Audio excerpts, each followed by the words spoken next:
મિત્રો કરંટ અફેરની શરૂઆત કરીએ પહેલાં એક મહત્વની ખાસ વાત છે કે ગુજરાતી પોસ્ટ દ્વારા અનએકેડમી પર એક પ્રોફાઇલ બનાવવામાં છે હાર્દિક ચૌધરી કરીને. ત્યાં આગળ અનએકેડમી પણ કોર્સ બનાવવામાં છે ગુજરાત અને તેના જિલ્લા. સપ્ટેમ્બરનો ડેઇલી કરંટ અફેર્સ, ગુજરાતની ભૂગોળ તેમજ સાયન્સ અને ટેકનોલોજી આ કોર્સ તૈયાર કરવાનો છે અને તેમાં દરરોજ લેસન્સ અપલોડ કરવાનો છે રોજે રોજ. તે અનએકેડમી એ ભારતનું સૌથી મોટું લર્નિંગ એજ્યુકેશન પોર્ટલ છે. તમે તેને પ્લે સ્ટોરમાં જઈ અનએકેડમી લર્નિંગ એપ લખી તમે સર્ચ કરશો તો ત્યાં આગળ તમને એપ્લિકેશન મળી જશે, જેને ઇન્સ્ટોલ કરી તેમાં હાર્દિક ચૌધરી એજ્યુકેટર તરીકે સર્ચ કરી તમે તેમાં આ પ્રોફાઇલ ગુજરાતી પોસ્ટને ફોલો કરી શકો છો અને તમામ નોટિફિકેશન રોજે રોજ તમે તેમાં પણ મેળવી શકો છો અને અનએકેડમીમાં પણ જોઈ શકો છો. નમસ્કાર મિત્રો, હું હાર્દિક ચૌધરી. વર્તમાન પ્રવાહમાં ગુજરાતી પોસ્ટ દ્વારા તૈયાર કરવામાં આવતા એમસીક્યુ સાથે આપણે ચર્ચા કરીશું સમજૂતીમાં. તો આજની તારીખ છે 23 સપ્ટેમ્બર 2018.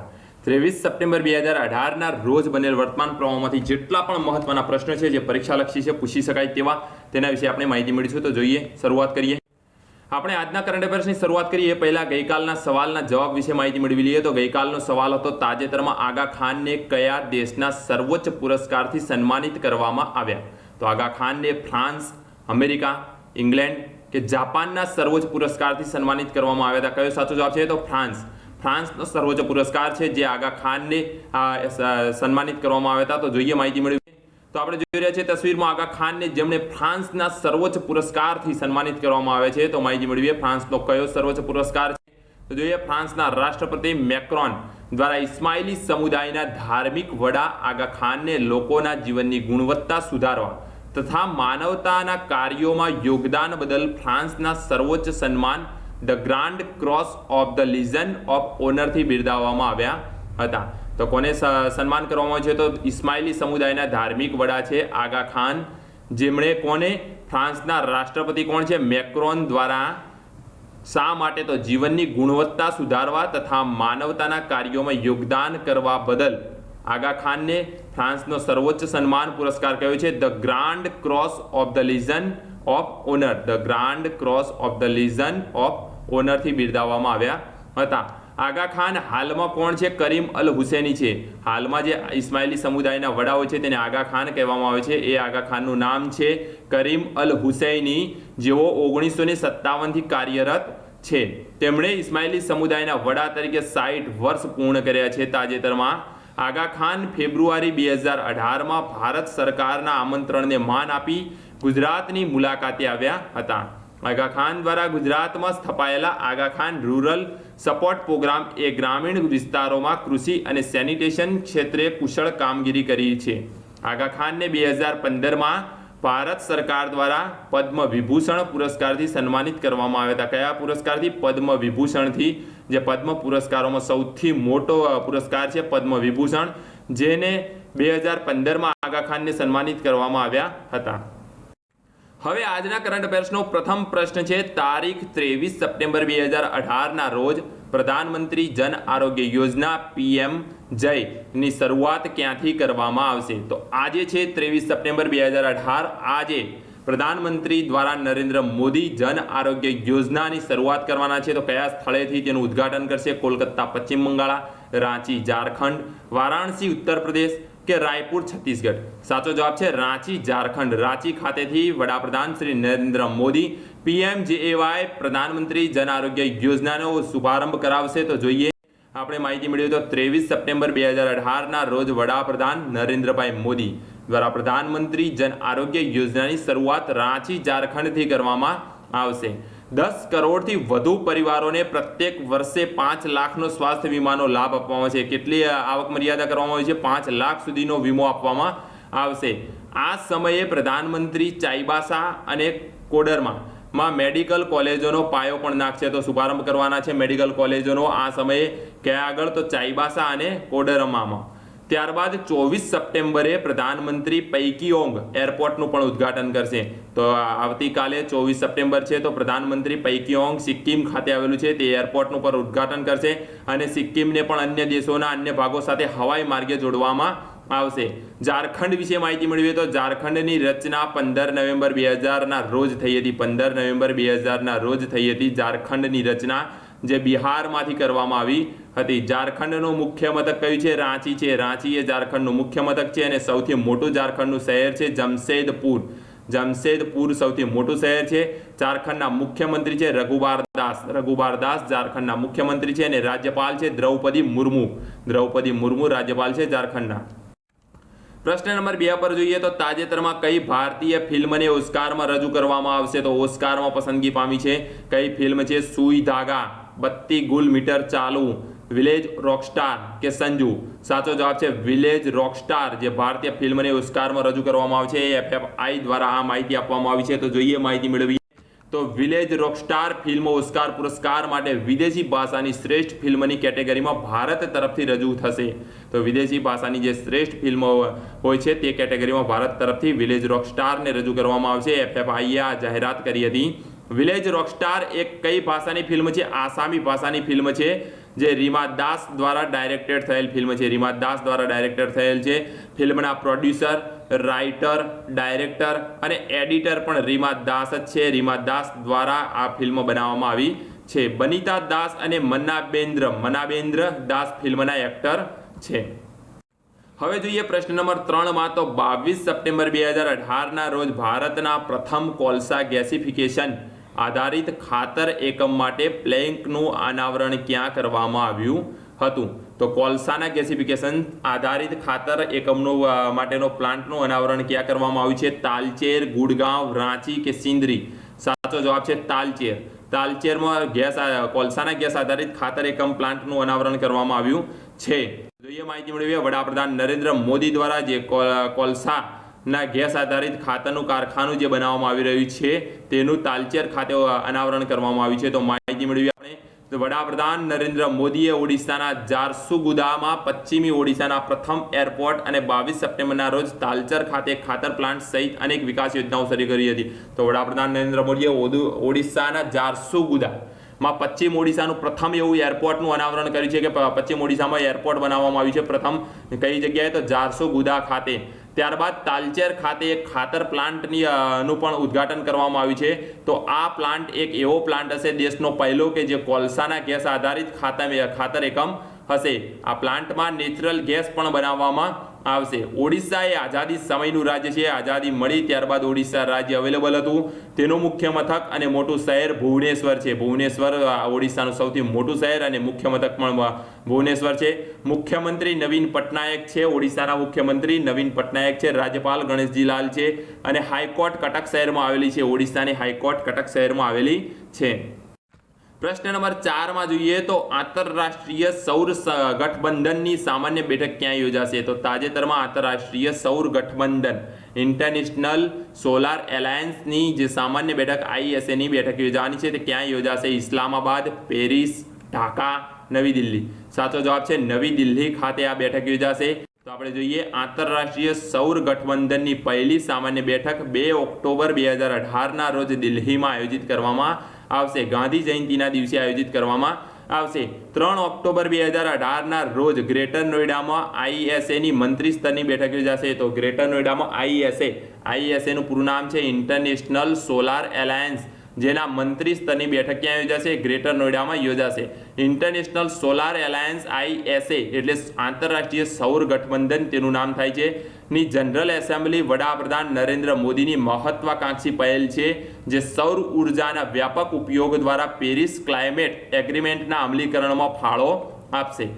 આની શોધ ISA ની શોધ જે પેરિસના ફ્રાન્સ ખાતે થઈ છે તેનું હેડક્વાર્ટર આવેલ છે ગ્વાલપહારી, ગુરુગ્રામ, હરિયાણામાં આવેલ છે. ISA નું હેડક્વાર્ટર ક્યાં આવેલ છે? ગ્વાલપહારી, ગુરુગ્રામ ખાતે હરિયાણામાં આવેલ છે. ISA એટલે ગઠબંધન કેટલા દેશોનું છે? 121 દેશોનું ગઠબંધન છે. 121 દેશોનો સમૂહ છે ISA. આના વડા કોણ છે હાલમાં? ઉપેન્દ્ર ત્રિપાઠી જે ISA ના વડા છે હાલમાં.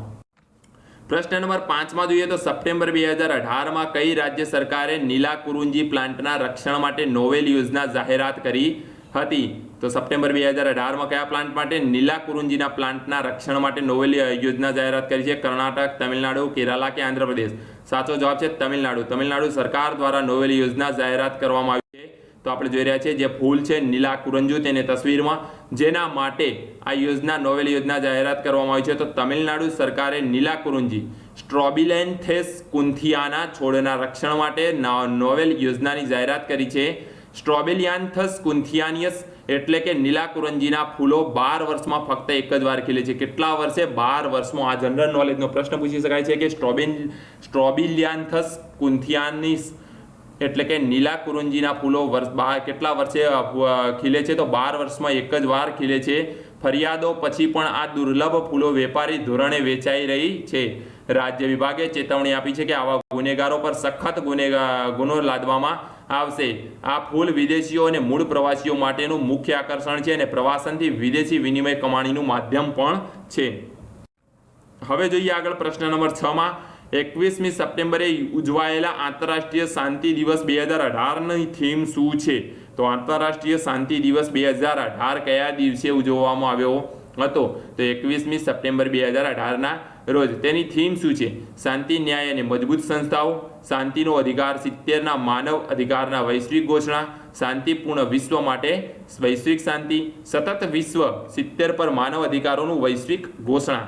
તો આમાં સાચો જવાબ છે શાંતિનો અધિકાર, 70ના માનવ અધિકારના વૈશ્વિક ઘોષણા પર આ થીમ હતી આંતરરાષ્ટ્રીય શાંતિ દિવસ 2018ની. જોઈએ આંતરરાષ્ટ્રીય શાંતિ દિવસ વિશ્વભરમાં સપ્ટેમ્બર 21, 2018ના રોજ અવલોકન કરાયું હતું. વર્ષ 2018 માટેની થીમ હતી શાંતિનો અધિકાર, 70નું માનવીય હકોનું વૈશ્વિક ઘોષણા છે. તેનું લક્ષ્ય શું હતું? તો આ દિવસ વિશ્વ શાંતિ અને યુદ્ધ અને હિંસા વિશે જાગૃતતા ફેલાવવાના હેતુથી ઉજવવામાં આવે છે. તેનો મુખ્ય હેતુ સમગ્ર પૃથ્વી પર શાંતિ અને અહિંસા સ્થાપિત કરવાનો છે. આંતરરાષ્ટ્રીય શાંતિ દિવસની સ્થાપના 1981માં સંયુક્ત રાષ્ટ્ર મહાસભા દ્વારા કરવામાં આવી હતી. ક્યારે કરવામાં આવી? 1981માં. કોના દ્વારા? તો સંયુક્ત રાષ્ટ્રની મહાસભા દ્વારા કરવામાં આવી હતી. 2001માં 2 દાયકા પછી જનરલ એસેમ્બલી સામાન્ય સભાએ આ દિવસે બહુમતી સાથે હિંસા રોકવાના સમયગાળા અને યુદ્ધ વિરામના સમયગાળા તરીકે નામાંકન કર્યું હતું. આથી વર્ષ 2002થી તેની જાહેરાત 21 સપ્ટેમ્બરના રોજ કરવામાં આવી હતી અને 21 સપ્ટેમ્બરને આંતરરાષ્ટ્રીય શાંતિ દિવસ તરીકે ઉજવવાનું નક્કી કરવામાં આવ્યું હતું. હવે જોઈએ પ્રશ્ન નંબર 7 માં. તો નવેમ્બર 2018માં મહિલા બોક્સિંગ વર્લ્ડ ચેમ્પિયનશિપ ક્યાં યોજાશે? તો કયા દેશમાં યોજાશે મહિલા બોક્સિંગ વર્લ્ડ ચેમ્પિયનશિપ 2018 નવેમ્બરમાં? તો રશિયા, દક્ષિણ કોરિયા, ભારત કે હોંગકોંગ? સાચો જવાબ છે ભારત. ભારતમાં નવી દિલ્હી ખાતે યોજાશે મહિલા બોક્સિંગ વર્લ્ડ ચેમ્પિયનશિપ 2018 નવેમ્બરમાં. તો જોઈએ 21મી સપ્ટેમ્બરે આંતરરાષ્ટ્રીય બોક્સિંગ એસોસિએશન AIBએ જાણ કરી હતી કે નવી દિલ્હીમાં વર્લ્ડ વિમેન્સ બોક્સિંગ ચેમ્પિયનશિપનું આયોજન કરવામાં આવશે. વર્લ્ડ મહિલા બોક્સિંગ 15થી 24 નવેમ્બર 2018ની વચ્ચે રાખવામાં આવશે. ભારતમાં એક દાયકાથી વધુ સમય પછી આ સ્પર્ધા અહીં યોજાઈ રહી છે. આ ટુર્નામેન્ટ છેલ્લે ભારતમાં 2006માં યોજાઈ હતી અને પ્રદર્શનના આધારે તે શ્રેષ્ઠ હતી. ભારત ટેબલની ટોચ પર રહીને 4 ગોલ્ડ, 3 સિલ્વર અને 1 બ્રોન્ઝ મેડલ જીત્યા હતા તે સમયે. હવે જોઈએ પ્રશ્ન નંબર 8 માં. તાજેતરમાં એશિયન સ્નૂકર ચેમ્પિયનશિપમાં ભારતે કયો મેડલ મેળવ્યો છે? તો એશિયન સ્નૂકર ચેમ્પિયનશિપમાં ભારતે ગોલ્ડ, સિલ્વર, બ્રોન્ઝ કે એક પણ મેડલ મેળવ્યો નથી. સાચો જવાબ છે સિલ્વર મેડલ મેળવ્યો છે. તો જોઈએ માહિતી મેળવીએ તો ટ્રેબ્રિન ઈરાન ખાતે યોજાઈ હતી. જે એશિયન ચેમ્પિયનશિપ સ્નૂકર છે જે ટ્રેબ્રિન ઈરાન ખાતે યોજાઈ હતી. અમીર સરખોશ ઈરાનનો વિજય થયો હતો. અમીર સરખોશ નામનો જે વ્યક્તિ છે, જે ખેલાડી છે, જે ઈરાનનો છે, તેનો ગોલ્ડ મેડલ તેણે મેળવ્યો હતો. આ રમતમાં ભારત 4 વાર ચેમ્પિયન રહી ચૂક્યું છે અને સૌથી વધુ વખત થાઈલેન્ડ 16 વાર ચેમ્પિયન રહી ચૂક્યું છે. તો તે કઈ રમત છે? એશિયન સ્નૂકર ચેમ્પિયન, જેમાં સૌથી વધુ વખત ચેમ્પિયન કોણ રહી છે? થાઈલેન્ડ 16 વાર. ભારત 4 વાર ચેમ્પિયન રહી ચૂક્યું છે. હવે જોઈએ પ્રશ્ન નંબર 9 માં. તો તાજેતરમાં CPECનું ત્રીજું પાર્ટનર કયો દેશ બન્યો છે? તો તાજેતરમાં જે CPEC છે તેનું ત્રીજું પાર્ટનર દેશ કયો બન્યો છે? તો અફઘાનિસ્તાન, સાઉદી અરબ, મ્યાનમાર કે નેપાળ? તો એનો પાર્ટનર ત્રીજો બન્યો છે સાઉદી અરબ. CPEC એટલે ચાઇના પાકિસ્તાન ઇકોનોમિક કોરિડોર છે તેનું પૂરું નામ. તેમાં ત્રીજો દેશ કયો જોડાયો છે? Saudi Arab. જે માહિતી મળી તો CPECનું પૂરું નામ છે ચીન પાકિસ્તાન ઇકોનોમિક કોરિડોર. CPEC એટલે પાકિસ્તાન ઇકોનોમિક કોરિડોરમાં ચીન અને પાકિસ્તાન ઉપરાંત સાઉદી અરેબિયા તૃતીય પક્ષ તરીકે જોડાયો છે. ઇમરાન ખાન જે તાજેતરમાં પાકિસ્તાનના નવા વડાપ્રધાન બન્યા છે, તેમનો પ્રથમ વિદેશ યાત્રા યોજી હતી. તેમાં તેઓ સાઉદી અરેબિયા ગયા હતા. તે દરમિયાન પાકિસ્તાનના માહિતી અને પ્રસારણ પ્રધાન ફવાદ ચૌધરીએ જણાવ્યું હતું કે સાઉદી અરેબિયાએ આ યોજનામાં હિસ્સાની સંમતિ આપી છે. હવે જોઈએ પ્રશ્ન નંબર 10 માં. તો તાજેતરમાં રમેશ બાવાનું કઈ કોર્પોરેટ કંપનીના MD પદેથી રાજીનામું મુકાયું છે? તો રમેશ બાવા કઈ કંપનીના MD હતા? તેમણે તાજેતરમાં રાજીનામું મૂક્યું છે? IRB, IL&FS, SEBI, L&T. સાચો જવાબ છે IL&FS. IL&FS ની કોર્પોરેટ કંપની છે, તેના પદેથી તેમણે MD પદેથી રાજીનામું મૂક્યું છે. તો તો જોઈએ IL&FS ઇન્વેસ્ટમેન્ટ ગ્રુપમાં કટોકટી વચ્ચે લોન ચૂકવણી અને કોર્પોરેટ ગવર્નન્સના મુદ્દાઓમાં ડિફોલ્ટના કારણે કંપની મેનેજર્સના મેનેજિંગ ડિરેક્ટર છે રમેશ બાવાએ રાજીનામું આપ્યું છે. IL&FS ફાઇનાન્શિયલ સર્વિસીસના 4 સ્વતંત્ર ડિરેક્ટરો છે રેનુ ચૌલ, સુરિન્દરસિંહ કોહલી, શુભલક્ષ્મી પંસે અને ઉદય વેદ. આ 4 સ્વતંત્ર ડિરેક્ટરો રહ્યા છે. એમાં બિન એક્ઝિક્યુટિવ ડિરેક્ટર વિભવ કપૂર પણ બહાર નીકળી ગયા છે. તો વિભવ કપૂર જેઓ બિન એક્ઝિક્યુટિવ ડિરેક્ટર હતા તે પણ બહાર નીકળી ગયા છે. અને હવે જોઈએ IL&FS, તો તેમની પાસે મહેસાણા અમદાવાદ હાઈવે જે છે તેનો કોન્ટ્રાક્ટ આપવામાં આવેલો છે IL&FS. હવે જોઈએ પ્રશ્ન નંબર 11. તો તાજેતરમાં કયા દેશમાં વર્ષીની ઉજવણીમાં થતી પરેડ પર આતંકવાદી હુમલો થયો છે? તો તાજેતરમાં એક દેશમાં જે દેશની વર્ષીની ઉજવણી થતી હતી તેમાં સરકારી પરેડ, પોલીસ જવાન પર પરેડ યોજાતા આતંકી હુમલો થયો હતો. ઇઝરાયલ, ઈરાન, ઇરાક કે ઉઝબેકિસ્તાન? સાચો જવાબ છે ઈરાન. ઈરાનમાં થતી વર્ષીની ઉજવણીમાં પરેડ પર આતંકવાદી હુમલો થયો છે. તો જોઈએ આપણે તસવીરમાં જોઈ રહ્યા છીએ જે પરેડ યોજાઈ હતી તેમાં આતંકવાદી હુમલો થતા જાનહાનિ થઈ છે મોટી. ઈરાનમાં સૈન્ય પરેડ દરમિયાન હુમલો થયો હતો. ઈરાનના ઓઇલ ભંડારવાળા ખુજેસ્તાન પ્રાંતની રાજધાની અહવાજમાં હુમલો થયો છે. ક્યાં આગળ? ખુજેસ્તાન પ્રાંતની રાજધાની છે અહવાજ, ત્યાં આગળ આ હુમલો થયો છે. ત્યાં ઈરાક સાથે યુદ્ધ સમાપ્ત થવાની 30મી વર્ષી મનાવાઈ રહી હતી. પરેડ દરમિયાન હુમલાખોરોએ અંધાધૂંધ ગોળીબાર કરી દીધો. હુમલામાં 11 જવાનો સહિત 24 લોકો માર્યા ગયા હતા અને 50થી વધુ લોકો ઘવાયા હતા. હવે જોઈ રહ્યા છીએ આજના દિવસમાં એક મહત્વના મુદ્દા વિશે આપણે ચર્ચા કરવાની છે મિત્રો. તો તે છે મહારાષ્ટ્રનો એક મુદ્દો છે. પુણેમાં દુનિયાનો બીજો સૌથી મોટો ડોમ બન્યો છે. કયા સ્થળે? પુણેમાં દુનિયાનો સૌથી બીજો મોટો ડોમ બન્યો છે જેને આપણે તસવીરમાં જોઈ રહ્યા છીએ. તેની ઊંચાઈ 263 ફૂટ છે. નિર્માણ કરતા તેમાં 13 વર્ષ લાગ્યા છે.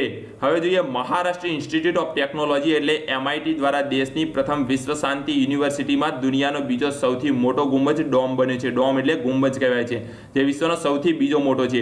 62,500 ચોરસ ફૂટમાં બનેલું છે આ ડોમ. તેનું ઉદ્ઘાટન કરવામાં આવશે. તેને બનાવવામાં 13 વર્ષ લાગ્યા છે. MITની વિશ્વ શાંતિ લાઇબ્રેરીમાં 54 સ્ટેચ્યુ પણ લગાવ્યા છે. દુનિયામાં સૌથી મોટો ગુંબજ સેન્ટ પીટર્સ બેસિલિકા વેટિકન સિટીમાં બનેલો છે. સૌથી મોટો ગુંબજ ક્યાં આવેલો છે? સેન્ટ પીટર્સ બેસિલિકા વેટિકન સિટીમાં બનેલો છે. તેની ઊંચાઈ 448 ફૂટ છે. જ્યારે તાજેતરમાં પુણેમાં બની છે તેની ઊંચાઈ 263 ફૂટ છે.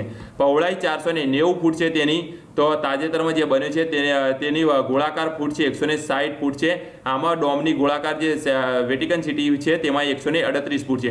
માટે ગોળાકારની દ્રષ્ટિએ સૌથી મોટો ગુંબજ જોવામાં આવે તો પુણેનો છે, જ્યારે ઊંચાઈની દ્રષ્ટિએ જોવામાં આવે તો બીજો છે. આમ ગોળાકારના હિસાબે MIT પુણેમાં દુનિયાનો સૌથી મોટો ગુંબજ બની ગયો છે. હવે જોઈએ આપણે માહિતી મેળવી લઈએ આપણા પુણેના ડોમ વિશે, ગુંબજ વિશે. તો 62,500 ચોરસ ફૂટમાં ડોમ બનેલો છે. 263 ફૂટ ઊંચાઈ છે ડોમની. 160 ફૂટ ગોળાકાર છે ગુંબજ. 2000 કરોડ રૂપિયાનો ખર્ચ થયો છે આ ગુંબજ બનાવવામાં, ડોમ બનાવવામાં. 160 ફૂટના ગોળાકારના હિસાબે દુનિયાનો સૌથી મોટો ગુંબજ છે. વેટિકન સિટીમાં સૌથી મોટો ડોમ બન્યો છે. તેની ઊંચાઈ 448 ફૂટ છે અને પહોળાઈ 490 ફૂટ છે વેટિકન સિટીની. જ્યારે ગોળાકારની હિસાબે આપણે જોઈએ તો પુણેનો ગુંબજ સૌથી મોટો થાય છે, જેની 160 ફૂટ ગોળાકાર છે, જ્યારે વેટિકન સિટીની 138 ફૂટ છે.